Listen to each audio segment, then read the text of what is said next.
Tapi yang by greed ini, yang greedy ini, yang triliunan, itu merupakan sebuah sindikat. Misalnya ya di Mahkamah Agung misalnya.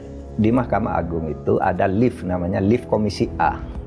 Lewat lift itu yang megang kuncinya seorang pegawai, yang dia lalu mendistribusikan orang itu ketemu siapa. Di Mahkamah Agung ada lift Komisi A di situ. Lift khusus maksudnya ya? Lift khusus yang kuncinya pegang, orang lain tidak boleh lewat situ. Begitu dia pensiun, temennya ini lari. Temennya ini lari. Istrinya juga dibawa sama dia.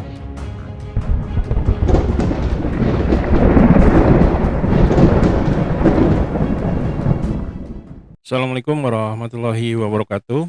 Iwan Filah. Ada podcast yang menarik di sini, yaitu di Mahfud MD Channel, di mana di sini mantan Polhukam kita itu berbicara sesuatu tentang skandal hukum yang ada di tanah air. Nah, ini mendengarnya sangat mengerikan ya, di mana di sini Pak Mahfud MD memberikan perbedaan antara mana hakim yang baik dan hakim yang rakus. Nah, di sini yang berbahaya sekali yang hakim yang rakus gitu. Tapi masalahnya ini ada kandungan plot twist ya. Plot twistnya luar biasa. Nah, bagaimana ceritanya? Mari kita simak videonya berikut ini. Di beberapa daerah, di daerah terpencil itu ada hakim bekerja dengan baik, lalu sesudah memutus, yang menang itu misalnya ya, ngantar buah-buahan, ngantar beras gitu ke rumahnya itu, karena hakimnya miskin kan. Yeah. Kalau itu tuh by net, diterima tetapi sesudah memutus. Meskipun itu tidak harus dikatakan benar, tapi itu by net. Tapi yang by greed ini, yang greedy ini, yang triliunan, itu merupakan sebuah sindikat. Misalnya ya di Mahkamah Agung misalnya. Di Mahkamah Agung itu ada lift, namanya lift Komisi A.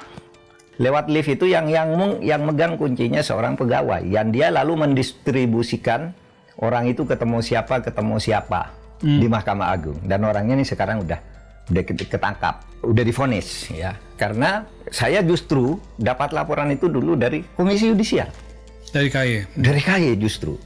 Jadi kenapa Anda sampaikan ke Ketua Mahkamah Agung, Anda kan partner Pak, susah Pak gitu. Tapi ada di situ, komisioner maksud saya. Nah itu yang kemudian saya bisikkan ke KPK, itu ada lift Komisi A di situ. Lift khusus maksudnya ya? Lift khusus yang kuncinya pegang, orang lain tidak boleh lewat situ, kecuali orang yang punya urusan perkara dengan si A yang sekarang urusan kasus urusan perkara ya, khusus mereka-mereka yang bisa mengikuti itu. Iya. Nah, dan itu artinya apa? Sindikatnya luar biasa di Mahkamah Agung itu. Nah, yang terakhir itu yang kasus Tanur itu. Kan gila juga ya si siapa? Ricard itu siapa namanya? Zarof Richard. Zarof Richard, ya, mantan kepala Badan Litbang dan Diklat Mahkamah Agung. Itu bayangkan.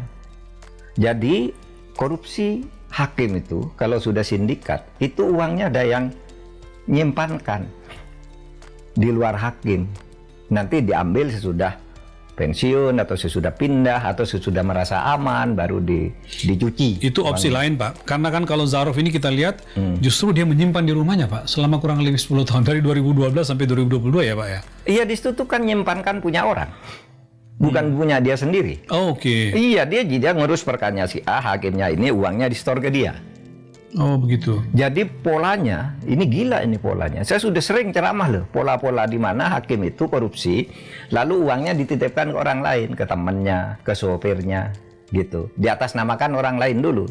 Saya dulu pernah cerita di sebuah tempat. Itu kan dia korupsi besar-besaran. Sampai uangnya terhimpun 47 M gitu, atas nama dia. Ini hakim nih? Hakim. Oke. Hakim, ketua pengadilan, gitu, di Jawa Timur. Begitu ada itu dulu undang-undang KPKPN dulu, sebelum KPK kan ada KPKPN, semua harus laporkan. Nah uang yang atas nama dia ini tiba-tiba di atas namakan temennya, karena dia takut kan, saya kalau ndak lapor kena karena atas nama saya, tapi kalau saya lapor lalu ditanya uang dari mana begini banyak waktu itu. Akhirnya apa, dititipkan temennya, tapi dia yang pegang ceknya, setiap keluar harus saya yang yang nulis ceknya, kamu yang tanda tangan. Nah, begitu dia pensiun, temennya ini lari, istrinya juga dibawa sama dia. Lari uang atas nama dia dia Atas bawa nama ya, dia miliki ketika ya. diancam itu kan uang saya, enggak atas nama saya. Kalau enggak percaya lapor, kamu enggak berani lapor Nggak kan? berani lapor. Ketangkap. Akhirnya apa? Dia mati merana. Istrinya pergi, anaknya pergi. Si bapak hakim ini. Iya. Nah, itu cerita yang apa namanya model-model hakim itu nitip uang ke saudaranya, ke sopirnya. Ya, terkadang sopirnya juga main dengan istrinya tapi tidak berani berkutik juga negur sopirnya. Kenapa? Karena dia pegang uangnya dia. Dia pegang uangnya Kalau dia. kamu main-main ke saya, nih Bisa dibuka oleh sopir ya. ini dibuka sama dia. Dan itu kasus ini udah dimuat di majalah loh. Ada seorang pejabat di Kejaksaan Agung, istrinya kawin dengan sopirnya gitu. Kenapa? Sudah tahu dia dibiarin aja karena takut. Jadi modus umum itu Pak terjadi. Modus ya? umum. Ya itulah tadi cerita yang sangat menarik sekaligus mengerikan ya. Di mana di sini Pak Mahfud MD menceritakan bagaimana terjadi mafia hukum ya di tanah air, di mana yang melibatkan Mahkamah Agung ataupun beberapa institusi lainnya. Nah, yang menjadi plot twist yang seperti yang saya katakan tadi adalah di mana di sini ada hakim yang bermain kotor, di mana dia menyimpan uang hasil dari skandal tersebut dan dititipkan ke orang lain. Salah satunya adalah oleh sopirnya sendiri.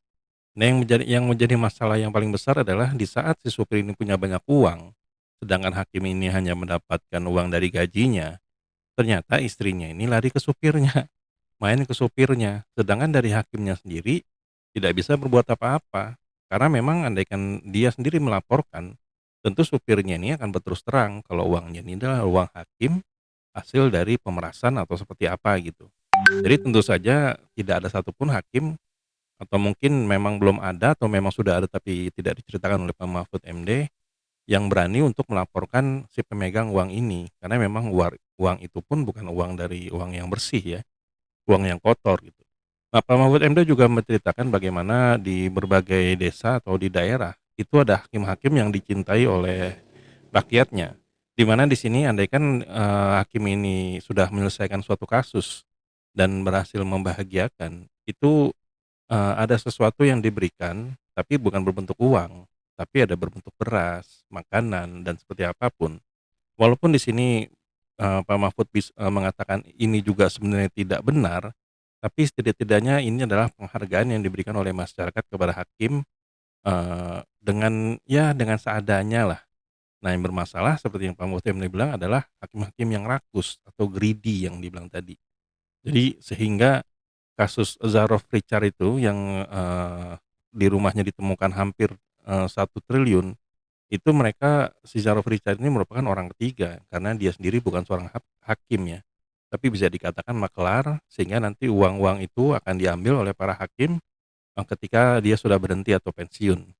Ya, tapi dengan kejadian ini tentu saja tidak ada yang bisa diambil ya karena uangnya udah disita oleh negara, sehingga mereka hakim-hakim yang rakus tadi ya nggak gigit jari juga sebetulnya. Tapi kan masalah ini kan juga tidak selesai. Masalah ini akan terus bergerak, terus ada, sehingga uang-uang yang ada pun bakal terganti dengan yang baru. Selama memang penanganan dalam segi masalah hukum ini belum bisa ditegakkan dalam hal yang benar ya. Yang menurut para pakar hukum itu adalah yang pas untuk menghindari segala korupsi. Nah, itulah tadi podcast dan juga ilmu atau kuliah umum yang disampaikan oleh mantan Menko Polhukam kita yaitu Bapak Mahfud MD. Semoga apa yang diceritakan tadi bisa menjadi manfaat untuk kita semua ya. IDN Project sampai sini dulu. Bila memang kami ada salah kata, salah data, kami mohon maaf. Wabillahi taufiq wal hidayah. Wassalamualaikum warahmatullahi wabarakatuh.